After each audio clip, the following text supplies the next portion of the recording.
Entering the Mayo Experience. Mayo Experience. Mayo Experience. Mayo Experience. Experience. Welcome to the Pat Mayo Experience. We've already done the winners and losers of NFL free agency for the NFC. So today, spoiler alert, AFC winners and losers. The teams that got better, the teams that got worse. If you want to get into a draw for 20 DraftKings dollars, it's super easy. Smash the like button for the video, leave your DraftKings handle in the comment section, and tell me which AFC team. Now, I don't want to hear about the Eagles or the Cardinals because they are in the NFC. Now, remember this, because I was looking through the comments of the NFC show where I said the same fucking thing, and everyone's like, you know who got worse? The Texans. Yeah, you're ineligible for the draw because you're a fucking moron. Smash the like, leave your DraftKings handle in the comment section. AFC team who got better, AFC team who got worse. There's only one way to screw this up, and that's to put in NFC teams. It doesn't matter who you say. As long as they're in the AFC, you are eligible for the draw for 20 DK bucks. Want to get into a draw for 100 DraftKings dollars? Subscribe to the Pat Mayo Experience audio podcast. Leave a 5-star review. DraftKings handle something you enjoy about the Pat Mayo Experience, and you'll be in the draw for 100 DK bucks. I used to announce the winners every Monday on the Pat Mayo Experience, but times have changed a little bit, so just periodically I'll be announcing winners. Like right now, winners of the 100 DK dollar giveaway for this past 10-day stretch or so. Kine 1997 and RK Chapman. Congratulations, you're the winners of 100 DK bucks. Winners of 20 DK dollars, Puck Bond 007. Ba-ba-boom. Verbal Flint, Commando 20, Pirate Cat 88, Zanzir Golden, Singy 18, Rob Weir, and Jamma _2 or duh or dose. I don't know where you live, but then it's the number 2. You're all the winners of 20 DraftKings dollars. Congratulations. Joining me on the line to break this all down. Normally, we're talking sports betting or fantasy. We'll probably mix in a bit of that too, but general winners and losers of AFC helping me do this on Sirius XM Fantasy Sports Radio every weekday from 1 to 3 with his main man, Brandon Funston. It is Brad Evans. What's up? Hola, amigo. I am donning a hat because my hair underneath, I'm self-isolated like everybody else in North America, really the entirety of the world. I can't get access to a barber, so I've got a little Krusty the Clown hairstyle going. So it's more appropriate to keep it tamped down underneath this fine Denver Nuggets hat. Brad, you have a Bic at home. Just go full Mr. Clean. It looks ridiculous right now. You're right. That's what I'm going to do. But, desperate times call for desperate measures. You caught me in a pinch, so here I am. I've got the hat on. There it is. Oh, boy. I'm usually on a 2-week haircut timeline here. Yeah, I'm on video. I need to keep it tight. This is 3 weeks worth of growth. And I mean, my hair is ridiculous to begin with. But, if I can just keep it short and look like I'm in the Army in 1953, then I'm just getting home from Korea. I have a nice buzz cut. That's a timeless haircut. Now it's just, I don't know what to do. So I might have to get my wife to order clippers and just give me a quick trim and just be good to go. I might have the same haircut as you here soon. I think you should go full Joe Exotic mullet, man. Just let it go. Let the waterfall flow, baby. If I had the leopard, I have some pretty outrageous shirts. However, I don't have any leopard print, which is a problem. Wait, you don't have that in your underwear collection? I would have easily pegged you for a leopard print banana hammock, a satin version of it in Pat Mayo's drawer. But this is a shocker special to me. Well, the day, not the day I got married, the day I got engaged, my banana hammocks, silk banana hammocks, some of which were leopard print, were purged from the closet when I made the move in with my now wife. So you can blame her for that.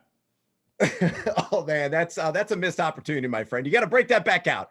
There's always this thing called Amazon. So if you need to replenish the supply, by all means do so. And then we'll have a nice little package delivered to your door in a couple of days.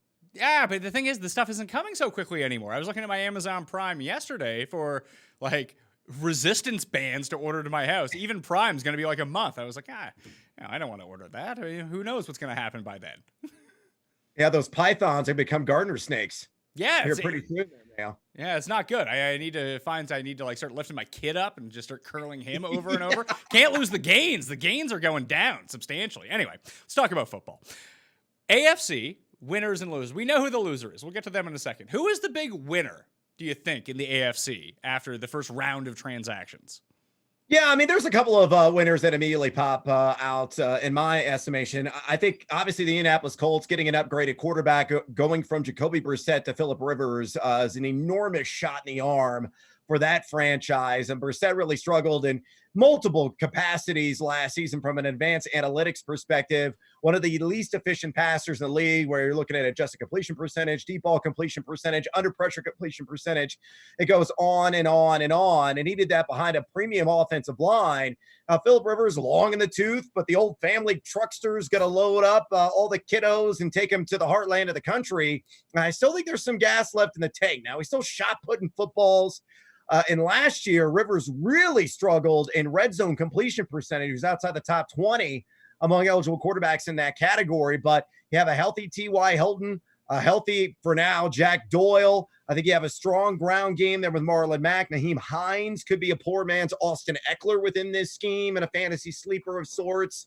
So I like the overall potential. I hope that the Colts add a talented receiver or two via the NFL draft. But I think ultimately they solved their biggest puzzle by getting that upgraded quarterback. So I would say the Indianapolis Colts were the biggest winners of this free agency period in the AFC.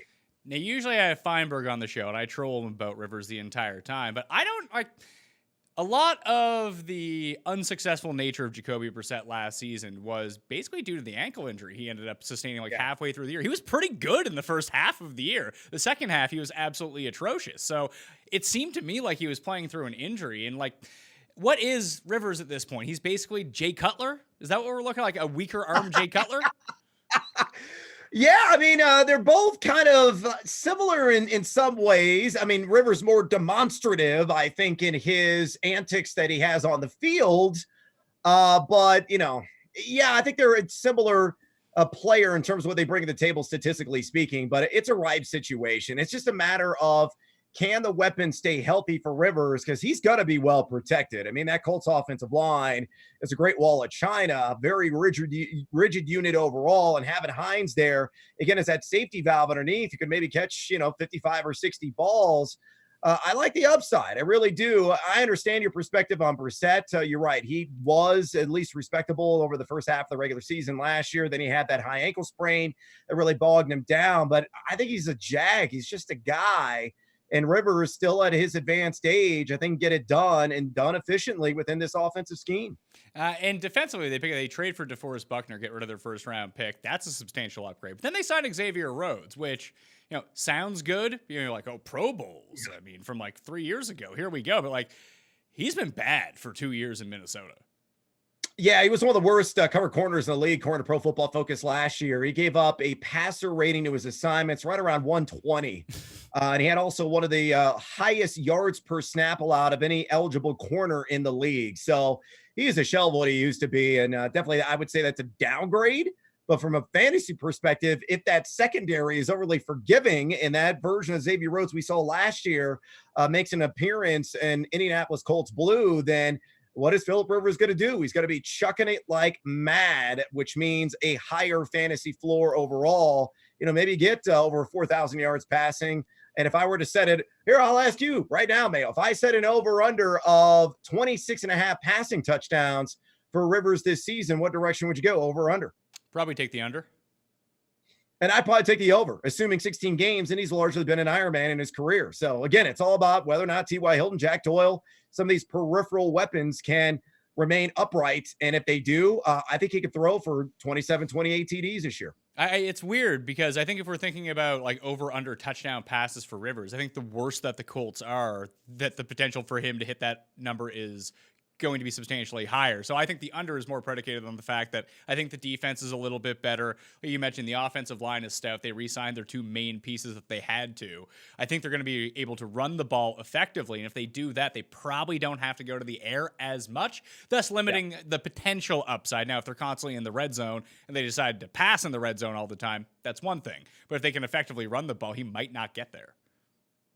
Yeah, and I think that's a valid argument. It's kind of pivot off Indianapolis. Let's talk about another team that I feel was a major winner for the most part.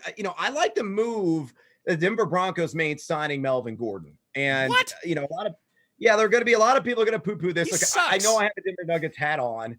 I am not a Broncos fan. I'm a Bears guy. This is why I drink. This is why my liver is the size of Texas, because the Bears go out and make idiotic moves like sign Jimmy Graham to a $9 million guaranteed deal, $16 million over 2 years, when the guy's a turnstile in terms of pass blocking and doesn't get the separation like he used to back in the day with the Seattle Seahawks or even the New Orleans Saints. So I hate Ryan Pace with fiery passion, and Matt Nagy drives me bananas. But anyway, I digress on the Broncos.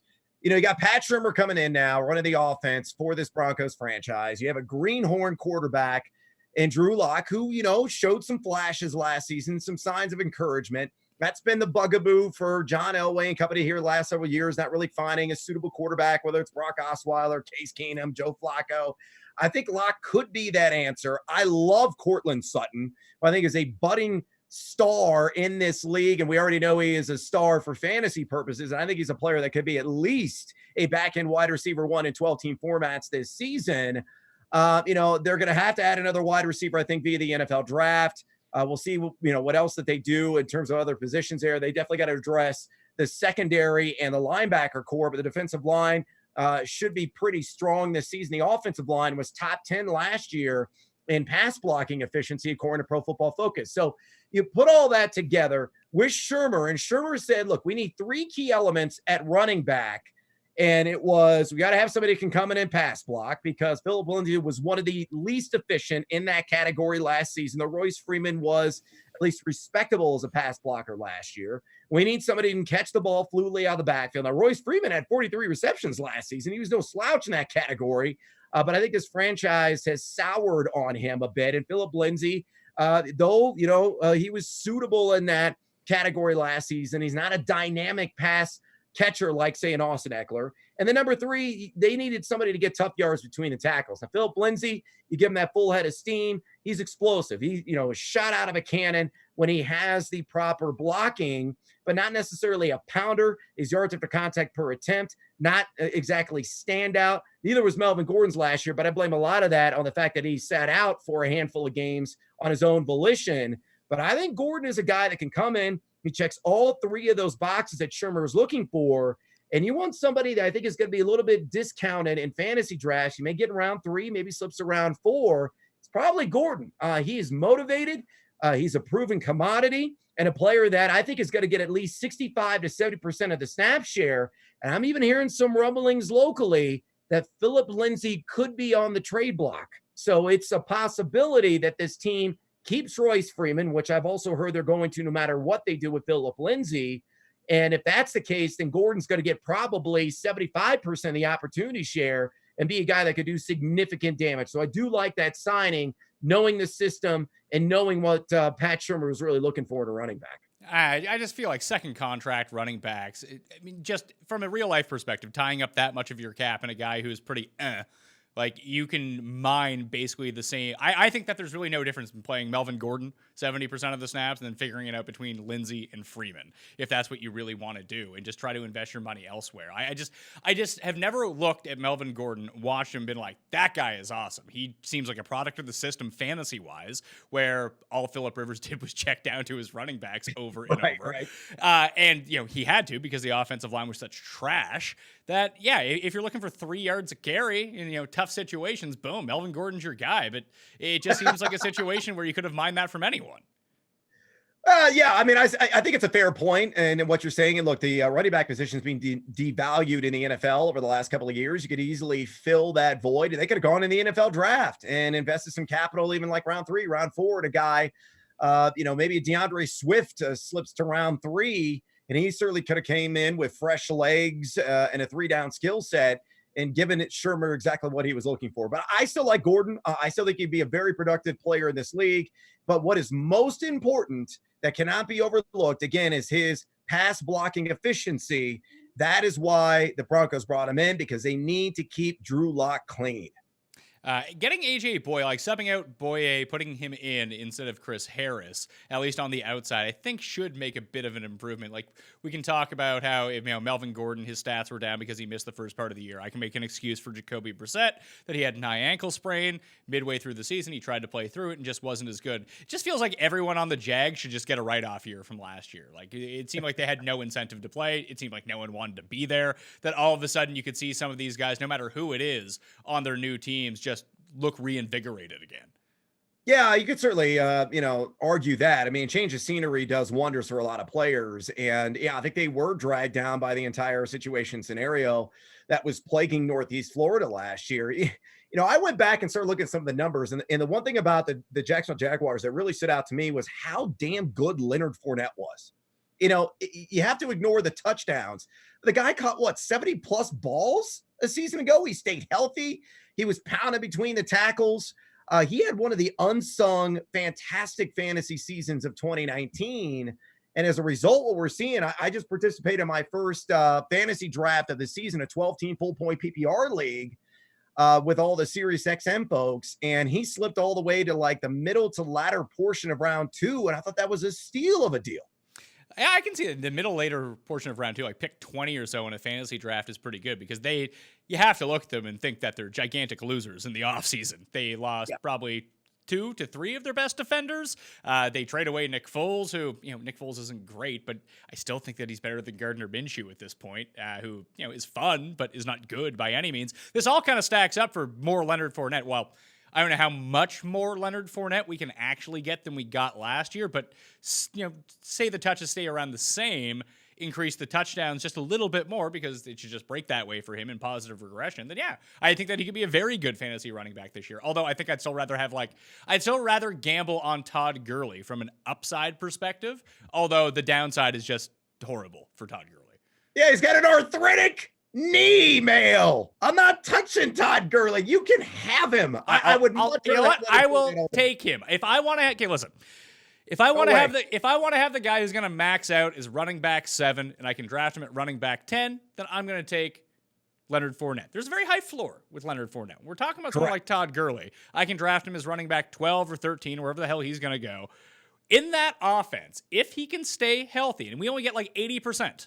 Todd Gurley from like the peak of what he was. So a little bit better than last year, nowhere near where he was 2 years ago. That's still a guy that's a top 5 running back. If he can play all 16 games in that offense, that could be a touchdown bonanza for him. Yeah, he went RB 18, 3.05. That's the round and pick 29 overall in that recent 12-team PPR draft that we had. I think that's too rich for my blood. I think people are going to overpay based on the name recognition. You're right. Like he parachuted into a great situation. You got Matt Ryan there, Calvin Ridley, Julio Jones. Even though you lose Austin Hooper, you bring in a Hayden Hurst for the Baltimore Ravens, and you have arguably what should be, at least on paper, a top 10 offensive line. It's a nice setup for Todd Gurley. But again, he's got an arthritic knee. And last I checked, that's a degenerative issue. And I think this team is going to invest in a running back in the NFL draft. Maybe they go out and get a Keyshawn Vaughn, a kid out of Vanderbilt who's got a legitimate 3-down skill set. Maybe they go out and invest in a DeAndre Swift, a local kid, Georgia product like Todd Gurley, and he has a complementary player within this scheme. There is no way you can trot him out there and at the 74.2% opportunity share that he had last season with the Rams. I think at best he's going to get 60% of the opportunity share, and he could still break down. I think there's way too much risk there with Todd Gurley at that point. But this is an NFC team. Why are we talking about the Atlanta Falcons? Okay, I have a team who I think is a winner from the AFC, and a lot of this, not even predicated on what they do next. What they have done already, I think, makes them a winner, and what they could do, either in the draft or through free agency, could make them the big winner in all of this, and that's the Chargers. The Chargers revamped the rest of their roster. They got rid of the dead weight of Melvin Gordon. Now they can just run out the Jackson Eckler backfield. That sounds pretty good to me. Having Tyrod at quarterback is not great, but if you end up with Cam, you roll the dice on that, or you end up with Tua and you have to trot out Tyrod for a little bit, I think that's pretty good. But it's funny, we talk about Rivers. He's now behind an offensive line that can protect him. All of a sudden, Rivers leaves. What do the Chargers do? They go out and get an offensive line. Plus, you have someone like Derwin James, who's going to come back and be healthy for the first time. You're going to have someone like Hunter Henry. Those two guys, after he got franchised, will play together for the first time. Then you bring in Chris Harris. He can move back into the slot corner where he's far more comfortable. That their defense could be really, really good. And with an improved offensive line, if you can just get quarterback right and not have a turnover turnstile under center, it's going to be a good team. Yeah, I completely and 100% agree with your perspective there. Like Austin Eckler is going to be an absolute stud this year. And look, maybe they go on and invest in another running back in the NFL draft, but Justin Jackson was more than suitable as a secondary option when Melvin Gordon was, on the sidelines or not even in team facilities for several weeks to begin the season. So, I mean, Eckler was an absolute stud muffin last season. I mean, I don't know if you've seen the videos of him this offseason. He was doing like one-arm chin-ups while reading a book. I love multitaskers. And the dude's got pythons for arms. And he obviously went out there and was a top 3 fantasy rusher when getting a vigorous workload. So now he's going to be the main man. And people are saying, well, Tyrod's not going to check down as much as Phillip Rivers within this scheme. I disagree with that. And I'm not entirely convinced that Tyrod is going to be the quarterback for the entire season. You mentioned Tua as a possibility. I think they're going to have to leapfrog Miami in the NFL draft to acquire Tua's services, maybe trade as high as, number 2 overall, number 3 overall. But, a lot of people believe that Justin Herbert, kid out of Oregon, could be the quarterback of the future, and he's soon to be the quarterback of the present there in SoCal. Tyrod's going to be in a deja vu situation, similar to what he had in Cleveland when he was a bridge to Baker Mayfield. Now he's probably going to be the bridge to Justin Herbert. So I don't care if it's Tyrod. I don't care if it's Herbert. You're right. This is a very nourishing environment, a strong team across the board. But I think Austin Eckler is going to be the bee's knees for fantasy purposes this season. No, I think this team could add maybe another vertical weapon to complement Keenan Allen and Mike Williams. But I do agree that Hunter Henry is a guy that's got a limitless ceiling. As long as he can stay healthy over 16 games, he's a guy that's got maybe top 3 fantasy appeal at the tight end position. Whew, that's for a guy who has an injury history like that. I mean, if we're going to downgrade Gurley because of his knee problems, I mean, Hunter Henry can't stay on the field. That's always a tough move to vault him up into the top 3. It seems like there's 2 guys. If he stays healthy, that's the caveat here. Sure. I would prefer to overdraft the running back with the injury history and hope that he ends up good rather than draft the tight end with the injury history too highly and then just have, even at best, he's the 3rd best tight end. Like, I can piece together tight end. I mean, if you just draft Hayden Hurst or Mike Gesicki or something like that in like the last round, you could probably piece together 90% of what Hunter Henry's going to do. Yeah, I mean, look, looking at the tight end position right now, it's extraordinarily deep. It seems unprecedented, the depth that it possesses right, at this current moment in time. Now, I see this every year. I think I've said it like the last 2 years. I've even written about it. I'm like, oh, tight end looks great. You can wait on the position. And then by week 5, it is a desolate landscape. There's just bodies scattered all over the place. There are red crosses next to so many people's names that are either on your bench or on the waiver wire. It's utterly ridiculous. But looking at it right now, assuming everything holds up, it is a talent-rich position. I mean, hell, you can get a guy like Jonnu Smith, my colleague on Fade the Noise on Sirius XM Fantasy Sports Radio. He drafted Jonnu in that 12-team exercise in round 15. Just extraordinary value there. And he has top 10 potential. Everything falls right for him in Tennessee with Ryan Tannehill coming back and having that continuity there. And we know how much of an athletic marvel that he is. But look, I think Hunter Henry has top 3 potential. May not happen with Tyrod Taylor. May not happen with Justin Herbert. This may be a shot in the dark, probably like plus 700 at odds that would actually occur. But I think that potential certainly does exist. Again, if he can play 16 games this year. Another winner for me, the Cincinnati Bengals. They're going to get Joe Burrow, who are we going to, someone asked me, are we going to call Joe Burrow the Tiger King? Because I feel like that's too easy.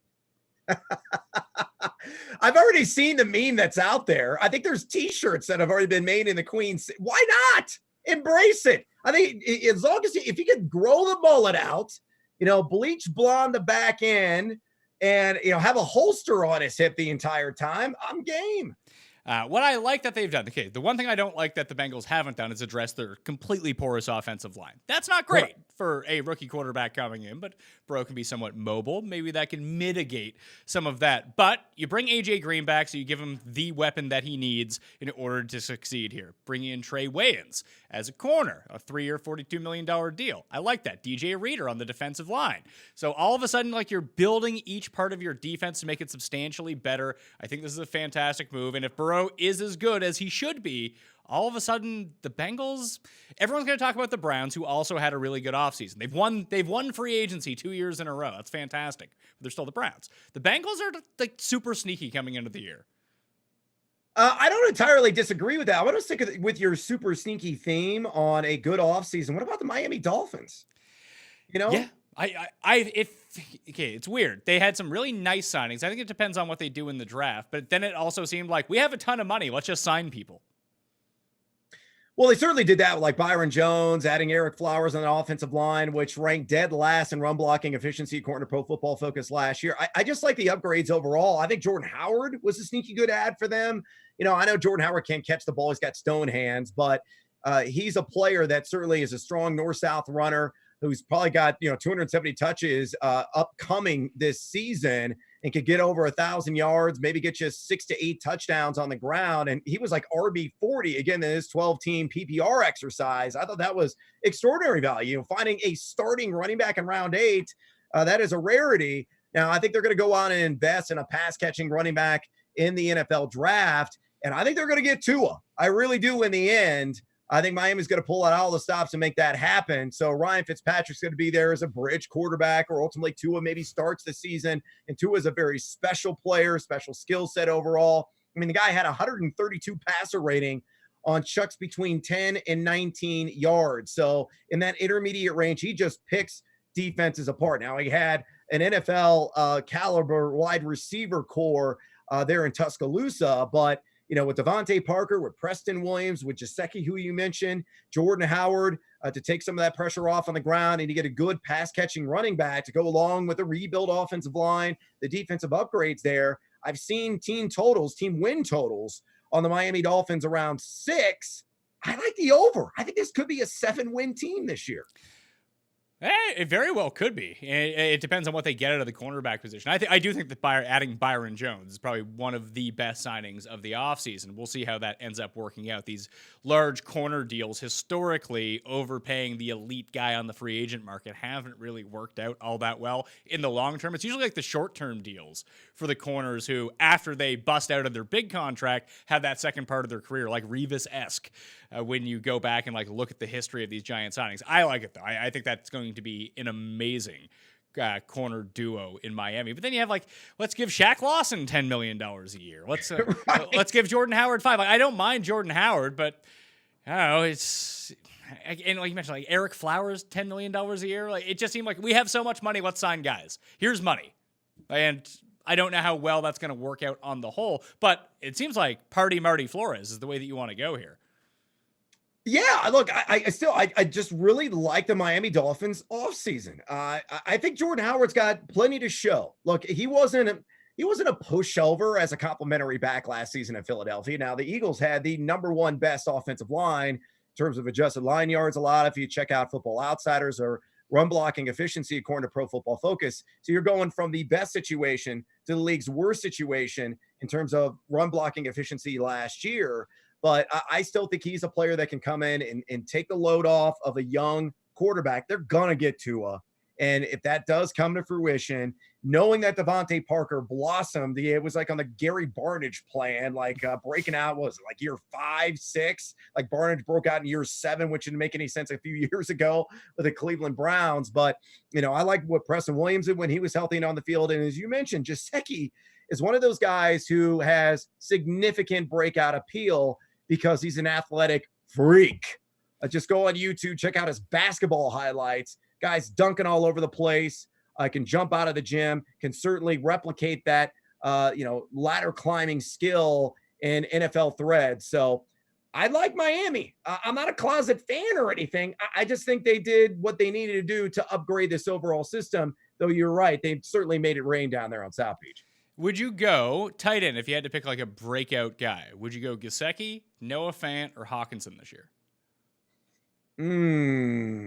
Probably Gesicki. I would rank him in this order: Gesicki, Fant. The problem with Noah Fant, he had some concentration issues last year. He dropped a lot of wide open passes, but he's so explosive in the open field. And as long as Locke is protected, they could actually develop quite the bromance on the field this season. And then Hawkinson would probably be third on my list. So TJ Hawkinson, his value is, he's an exceptional pass catcher, but his value for the Detroit Lions is the fact that he is a mauler in the trenches as a run blocker. One of the best in all of football, and a guy that can protect Matthew Stafford on his blind side. So, I like Hawkinson quite a bit. I just don't think the opportunity is going to be there in a more conservative system where they're going to lean on him being tied to the line instead of putting him out in the slot or out wide to take advantage of those matchups. Let's talk Browns for a second, because like I mentioned, they kind of won the offseason for the second straight year. This year, they bring in Jack Conklin. That's a big upgrade on their offensive line, something they were searching for all last year. Austin Hooper comes in at tight end, the highest paid tight end in football now. I get that you want to upgrade your offense and all these weapons. Don't you have enough weapons on offense? Like, what are you doing paying all this money? Yeah, I don't disagree there, and tagging Kareem Hunt with a second round valuation, I thought was puzzling. If I were the Browns, I'd be open for business. To be like, hey, if somebody wants to come in and give me a third rounder, fourth rounder for Kareem Hunt, here he is. So, serve him up on a silver platter. You got Nick Chubb, for crying out loud, who can catch the ball, who's an absolute beast between the pipes. I do like the Austin Hooper move. I think it's more of a parallel move for Austin Hooper in terms of fantasy worth. He was tied in 3 in fantasy points per game last season, and a guy that had a catch rate of right around 77%, but you got to have those weapons for Baker Mayfield to go along with, Jarvis Landry and Odell Beckham. Hopefully he can have a bounce back. I got Odell Beckham, by the way, in that 12-team PPR draft.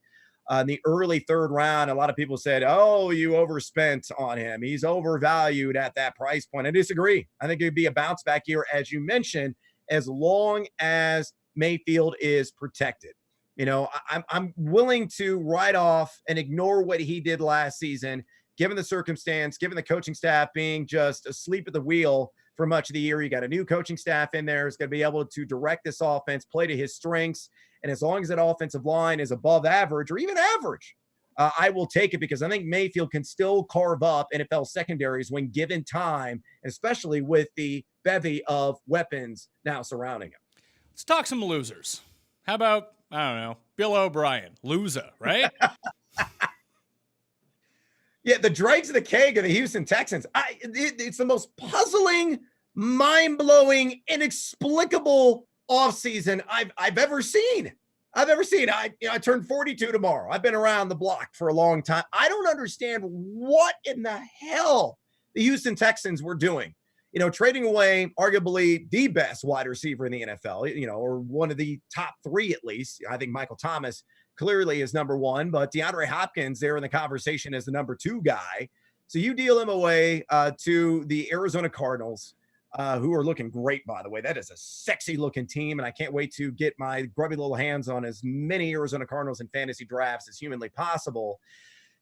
And then you bring in your replacement is Randall Cobb, at least for now. Maybe they go out and get a Judy. Maybe they go out and get a Ruggs. Maybe they get a T. Higgins. I don't know what they're going to do in the NFL draft. They're going to have to make some upgrades there, because I feel so damn bad for Deshaun Watson, who's enormously talented. He was running for his life last season because of collapsed pockets due to a wretched offensive line that was outside the top 25 in pass blocking efficiency, outside the top 25 in run blocking efficiency. And I think that was the impetus on why they wanted David Johnson in return, because they feel that David Johnson can still be a above average running back in this league. Now, I thought David Johnson looked like a mouse on a sticky trap in terms of elusiveness last season. He couldn't cut worth a damn. He could probably still catch the ball. Maybe he still got 70, 75 catch appeal in him if he can stay healthy. But the injuries have mounted. The ankle was not right last season. And, it prompts a question. Does he have anything left? Has he fallen off the continental shelf into a deep, dark abyss? I am of the school of thought of yes to that question. I just don't know what this team was doing. And again, I feel bad for Watson. He deserves better. If you were any GM in the league, would you be like texting Bill O'Brien, being like, a 5th-round pick for Deshaun Watson? Sounds pretty good, doesn't it? And he might be like, yeah, it does. I mean, you're seeing some of the odds out there. A lot of odds makers believing that Deshaun Watson will be the New England Patriots quarterback in 2021. Who knows? Oh my God. It's possible. I think the Patriots are losing for Lawrence, tanking for Trevor.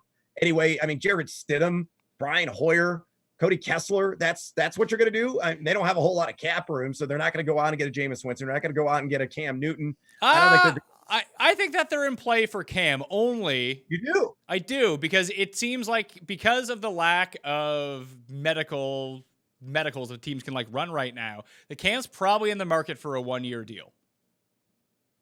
He would have to take an enormous discount if he's going to go to New England. But if there's one place you could go to that is set up to be a very competitive franchise, because their defense is going to be elite. They've got a very good offensive line for the most part, though it had some shortcomings last year. The ground game is a little bit suspect. I don't think Sony Michel is all that. He's got that bone-on-bone condition. Though you have James White there. I mean, if Cam Newton wants to have a rebirth and to shut up and silence all of his doubters that are putting out there saying, "Oh, this guy can't be a winner again. He was never really a winner before," which is a bunch of BS. Somebody wrote about that. I don't remember who, but I read that headline. I was like, that's just clickbait is all that was. I mean, New England would make the most sense. I still think that Cam is going to wind up with the LA Chargers, and that's where odds makers are, favoring his location. So, and then what's Jacksonville going to do? Are they really going to go on Gardner Minshew? I mean, I guess that's another spot that could be a place that Jameis Winston winds up. I would just love to see Winston in New England just for the Bill Belichick post-game press conferences when Winston throws his 5th interception trying to thread a needle in triple coverage. And Belichick is asked about it, and he's like, "Hey, we're on to Miami." If they can't sign a quarterback, like they're some of the big losers of this offseason. It's kind of strange because I'm not like super high on Brady. So if they just went out and got, I don't know, Andy Dalton instead of Tom Brady, just replace it's the same thing I was thinking for Tampa, that if Tampa just got Dalton instead of Brady, saved themselves, all these millions, I think they'd almost be exactly the same. I think if you just put Dalton in New England for next year, New England would be basically as good as last year.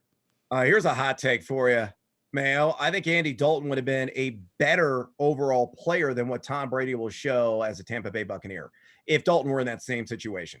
I really do.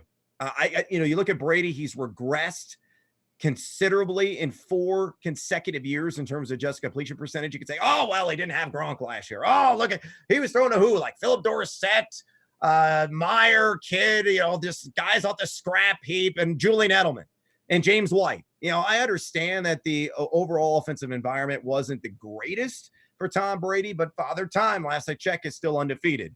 And it's a guy well into his 40s. I think his deep ball is still decent. He was number 9 in deep ball completion percentage last year, but the touch, the accuracy, the zip, it has eroded, despite what the Buccaneers believe, saying, "Oh, well, we checked out the film and Tom Brady still looked good to us.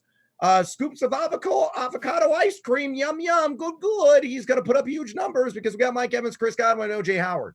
I understand that, but I got severe reservations. And I think Andy Dalton, who I wanted my Chicago Bears to acquire instead of stupid Nick Foles, would have been the proper answer. But it's sounding like more and more the Red Rifle may stay in Cincinnati and coddle and be a mentor to one Joe Burrow.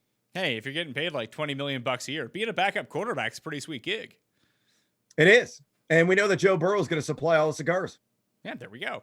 I'm not saying that like Tom Brady can't be good. I think that he's fine, but you're getting a league average quarterback, not an elite superstar like you're paying him to be. And Andy Dalton is the definition of league average quarterback, who can be above average when he has, healthy weapons. I mean, he had some decent fantasy seasons, statistical seasons when AJ Green was at full strength.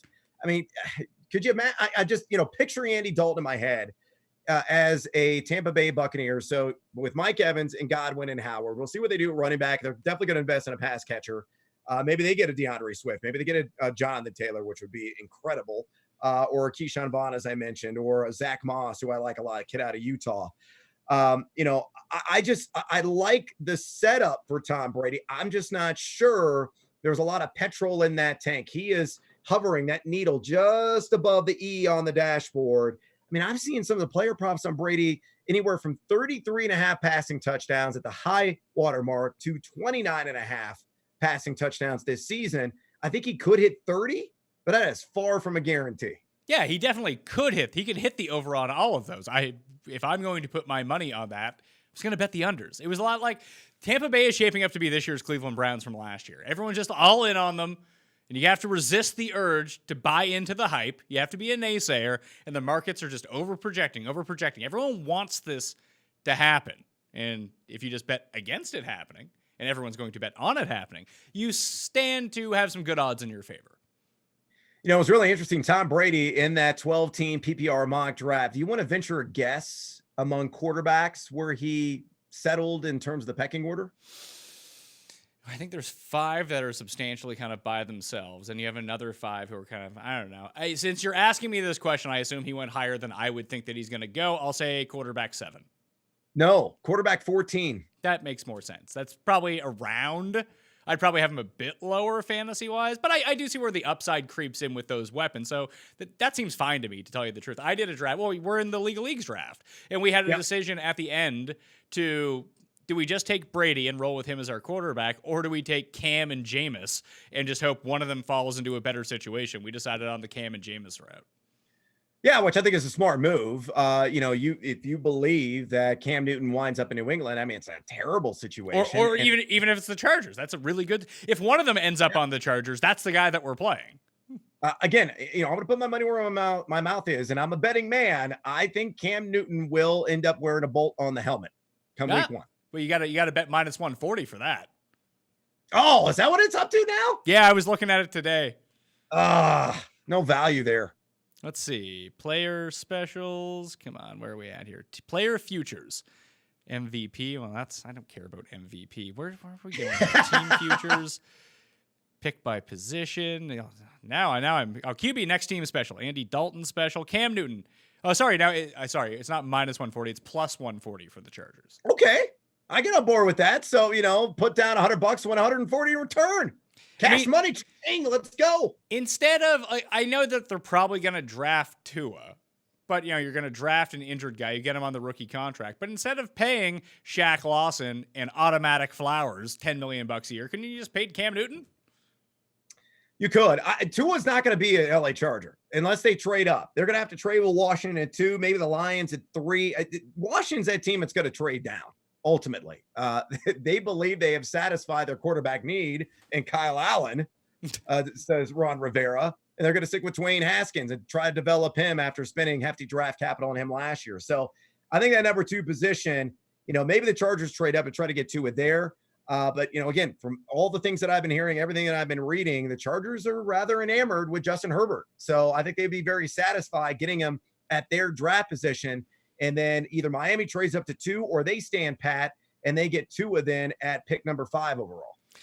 How about this one? When we talk about losers, we can talk about loser franchises. So the Jets signed Brashad Perriman and a bunch of backup O-linemen. Sweet offseason.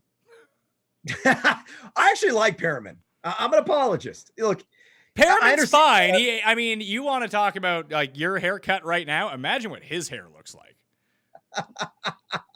Well, yeah, because he got paid. But look, this is a guy that deserves to have a shot at being the number 1. He proved that last season with Jameis Winston, and he delivered on that promise. You look at weeks 13 through 17, he was the 3rd most valuable wide receiver in fantasy land, a guy that won people their titles. What is the difference between 2019 Brashad Perriman down the stretch with Jameis and wherever the fuck year it was with Billy Volek and Drew Bennett? Like, is this actually a thing? Because it just seems like a product of circumstance. No, I think it's a thing. The guy was a 1st-round pick. He's an absolute physical specimen. He's got the right size, 6'2", 215, 17 pounds, and he can fly. He's one of the fastest guys out there. It just, it took him longer to develop than people anticipated. When the Baltimore Ravens took him, he just never lived up to the promise. And then once the injury started biting and taking down wide receivers in Tampa Bay, he got an opportunity and he flourished as a result of it. Now, I think the biggest question mark is Sam Darnold. Can he take that next step? No. You got Jamison Crowder there. He's going to be tough taking steps. The guy looks like he's about to weigh 400 pounds. Taking steps when you have the diabetes is going to be tough. Well, there's about 150 pounds, I think, in his head alone. He's got a large noggin. It's like Bruce Bochy Shrek head that he's got going on, but he was not a particularly efficient passer last year, whether under pressure, whether in the red zone, whether on deep balls. I think he had like a 75.6 passer rating on chucks beyond 20 yards, but Perriman is a big-bodied receiver. He's got the speed. He's added those branches to the route tree. He went wide receiver 38 to John Hanson in our little 12-team PPR exercise, and I thought that was one of the steals of the draft. I think Brashad Perriman could be wide receiver anywhere between wide receiver 23 and wide receiver 26 because he's going to see 24 to 25% of the target share. And if the Jets defense is, bottom basement yet again, he could have ample targets and opportunity week in and week out. I listen, I'm with you. Fantasy-wise, it's a really good destination for him. Just because of the target share you mentioned, the potential just attempts and bulk volume that he could end up getting. But he could also just not be good, and Jamison Crowder could be better. You could have quarterback issues. I'm just talking from like a real-life perspective. This guy is your number one. You got problems. He's like 93 years old. Secret. He's like a Cuban baseball player. Well, we would not know the age of the Cuban baseball player necessarily. We'd be guessing in many cases there, but yeah, I don't know, man. With Adam Gase, that's the other factor you have to consider here. He's a giant nincompoop. Why sugarcoat it? He's a moron. The eyes follow the taco around. I mean, he's lost. He's got no idea what the hell he's doing. I've seen props on Jets wins at like 7.5, and I'm like, how? How on earth could he even flirt with the over on that? I would be breaking out the the sledgehammer, pound the under on any Jets total bet that's out there. But again, I think in fantasy purposes, for the most part, although that was a betting angle, which I also think about heavily. I wish I had something to wager on outside of Belarus soccer right now. But the Jets are going to be dreadful. They're going to be basement dwellers likely in that division. And yeah, good luck to them. Yeah. Any other big time losers, or is that going to be it? The Texans, Patriots, and Jets for the AFC? Yeah, I think that's about it, really. I mean, there's something else that really stands out. Just from a player perspective, even though he wasn't acquired via free agency, Stephon Diggs going to Buffalo, that's a downgrade. I think a considerable one for me. And I like Josh Allen a ton from a fantasy perspective because of that scoring duality, but he was still quarterback 30 in just a completion percentage last year. Can he get sharper? Can he be more precise with his delivery and his passes? I don't think that's ever going to happen. And I think the Bills are set up to take this division. They, have to be the favorite right now, and I think they are, according to most odds makers that are out there, like plus 120 or something like that, to take the AFC East. Well, the Patriots are still the favorite in that division at even money. Really? Yeah. That doesn't make any sense to me. I'd be betting on Buffalo. I think the Bills right now on paper, they got an outstanding defense. They have one of the best cover corners in the league in Tre'Davious White. I think the offensive line is going to be a very good unit overall. I don't really see a whole lot of weaknesses here. And you bring in Stephon Diggs, who's, got a great catch radius, his ability in precise route running. He gets it done. He can climb the ladder. He could be a legitimate number one. And you have John Brown there, who's a rock solid number two. I'd like what they have at tight end. I love Devin Singletary as well, who's an emerging talent. I like the setup for the Bills. I think the Bills could be a 10-win team this year. I'm just not buying that Stephon Diggs is a wide receiver 2. I view him as more of a wide receiver 3 in a 12-team PPR. Yeah, I think that Diggs is going to be pretty good. I think that he'll bring out the best in Josh Allen here. And the problem is, like, the Bills piled up a lot of wins like the Jets and Patriots last year because the AFC East played a tremendously easy schedule. It's not like super tough this year. Significantly more difficult, though. So if they get behind in some games, maybe Josh Allen will have to air it out a little bit more. They rarely trailed last season, or at least by a lot. And just the crisp route running of Stephon Diggs, we saw it with Beasley last year. Like, Beasley was just wide open all the time. Very easy completions. And with Diggs, you're going to have John Brown. He doesn't create separation like Diggs does. It could just be a lot of easy completions, and a good receiver can make Josh Allen look a lot better. And I think Diggs may not have, like, super duper Minnesota numbers, but I think that he's just going to be fine. Like, if he could replicate his 63 for 1,100 yards from last year, I don't think that's out of the realm of possibility, again, even in Buffalo. The last two, before we get out of here, I think the Steelers and Ravens are just they got better, but not like substantially better. The Steelers, if Big Ben comes back and isn't like a disaster and isn't completely hurt, they're going to be really good. And the Ravens, man, their defense is going to be better, and that's kind of scary. Yeah. Yeah, I mean the Ravens are set up to win the Super Bowl. They should have been in the Super Bowl last year if they didn't have that blip in the playoffs. But that's a team that is ripe for success. You got a elite offensive line. You've got a dynamite quarterback that nobody has really figured out yet. And there's going to be some regression there with Lamar Jackson. He's not going to run for another 1,200 yards, but could he crack 1,000? Sure, I think that's entirely doable. I think he could duplicate that level of production. He had 36 passing touchdowns as well. I think he's going to improve as a thrower. I know some people are going to say, well, what about the exercise we saw at the Pro Bowl? He couldn't even hit a sitting target or one that was barely moving. I get that, but when the real bullets are flying, he's a guy that can certainly get the job done, especially when he's got some big bodied weapons, say like a Mark Andrews to throw to. I'll be curious to see what they do at running back. They may address that in the NFL draft. Mark Ingram's a player that, is no spring chicken anymore.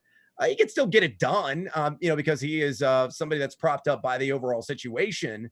And I like Gus Edwards quite a bit. He's a strong north-south runner, just a plow in the open field. But they may want to bring in somebody that's more of a legitimate three-down back that can catch some balls out of the backfield to make some of those high percentage throws from Lamar Jackson when he does get flush out of the pocket. But, that's when Lamar's best is improvising in the open field as a runner. But, yeah, I'm with you, man. I think the Ravens are the team to beat right now on paper, although the Kansas City Chiefs are going to have a statement to say about that. They're damn good as well.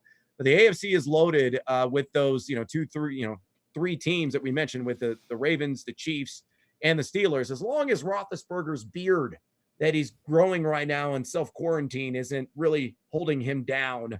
With Deontay Johnson, I think Juju Smith-Schuster is going to have a revival this season. And we're hearing rumblings right now out of Pittsburgh that they're going to be investing in the running back position in the NFL draft. Probably an insurance policy for James Conner, who was not healthy last year. Hey, if you do like the Steelers, they're the fourth favorite to win the AFC right now per DraftKings Sportsbook. 11-1 for the Steelers. If you think that Ben's healthy, I mean, it's worth a gamble. Not going to lie to you. Anyway, fade. You're fading at 11-1 to win not to win the Super Bowl, to win the AFC. Fade. All right. Not going to happen. Give me the Bills. Give me the Bills. The Bills are 13-1. I'll take that value all day. All right. Can we just bet Steelers wins versus Bills wins? Done. I'm writing it down right now. All right, you write that one down. We'll be on the record for that one. Brad Evans, 1, 2, 3 every single weekday on Sirius XM Fantasy Sports Radio. What are you guys talking about besides football? The weather?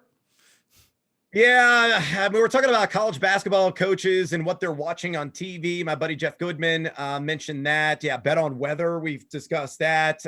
We've discussed all kinds of craziness. I'm doing some trivia questions, a game of Guess Who with Funston, just trying to measure his acumen in various sports. So, I thought you meant I thought you meant you were playing that game where you're like red hair, and you're like, no, not red hair. Then you put the people down on the thing. Look, man, we could stretch it out. We got 2 hours of content to fill every single day. We have no damn sports. And thank God it's manna from the sports gods. The NFL is just like, screw COVID. We're just going to continue to plow through on a regular schedule. We got the NFL draft coming up here in like 4 weeks. And then it's going to be somewhat normal, though we're not really going to know when the season officially begins. All right, last one. Total running backs drafted in the first round of the NFL draft. Over, under half a running back. Under. You think none go? Now, look, Jonathan Taylor's a special player, but just to speak, as we talked about at the top of the show, the devaluation of the running back position is a thing. And there are a lot of GMs that feel they can find and unearth guys, even undrafted players, to fit their system. So Jonathan Taylor, probably going to go in round 2. I doubt anybody trades up or selects him in round 1. If you bet the under, it is plus 240 right now at DK Sportsbook. I'll take it. There we go. Brad Evans, follow him. Oh, yeah, you have the weird Twitter now. Now I'm totally confused. It's Noisy Huevos, right? Noisy Huevos. Yeah, that is correct. With an H. Yes, on the Twitter machine. You can follow me at ThePME, Twitter, Instagram, and Facebook. Sub to the Pat Mayo Experience if you want to get into that draw for 100 DraftKings dollars. That is for the audio version. For the video version, smash a like, leave your DraftKings handle in the comment section. Winner, loser, team, AFC. That easy. You can be in the draw for both of them, 120 DK dollars. I'm Pat Mayo. Thank you all for watching. More shows coming up soon. I'll see you next time. Pat Mayo Experience! Experience!